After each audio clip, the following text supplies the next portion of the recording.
போக்கு முகமது பின் துக்ளக்கோட போக்கு சரியில்லை. இவரு கரெக்டா ரூல் பண்ண தெரியல. இவர் அங்கேயும் இங்கேயும் அலைஞ்சுக்கிட்டே இருக்காரு. இவருக்கு கீழே நாம ஏன் ரூல் பண்ணணும்? நாம என்ன பண்ணிக்கலாம்? சுதேச அரசா முடிவு பண்ணிக்கலாம். நமக்கு நாம ரூல் பண்ணிக்கலாம் சொல்லிட்டு ரெண்டு அரசு பிரியுது. சரிங்களா? நிறைய அரசு பிரியுது. அதுல முக்கியமான ரெண்டு அரசு பாத்தீங்க அப்படின்னா விஜயநகர பேரரசு, பாமணி பேரரசு. அப்ப கொஸ்டின் கேட்பாங்க, விஜயநகரம் மற்றும் பாமணி பேரரசு யாருடைய காலத்தில் பிரிஞ்சது கேட்டா முகமது பின் துக்ளக்கோட காலத்துல இருந்தா பிரிஞ்சது. சரிங்களா? ஏன்? ஏன்னா அவருக்கு சரியா நிர்வாகம் பண்ண தெரியல. அங்க இருந்து இங்க போறாரு, இங்க இருந்து அங்க போறாரு. இதுலயே அவர் என்ன பண்றாரு?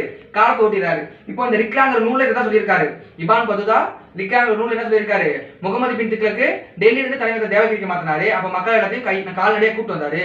அப்ப நான் வந்து பாக்குறப்ப டெல்லி காலியா இருந்துச்சு, ஒரு பூனை கூட கிடையாது.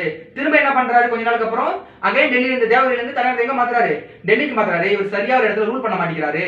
இவருடைய காலத்துல தான் விஜயநகர பேரரசு பிரிஞ்சு போச்சு, பாமணி பேரரசும் பிரிஞ்சு போச்சு அப்படிங்கிற கதையை சொல்லியிருப்பாரு. என்ன நூல் கேட்பாங்க, என்ன பயன் கேட்பாங்க, எந்த நாடுன்னு கேட்பாங்க. மொரோக்கோ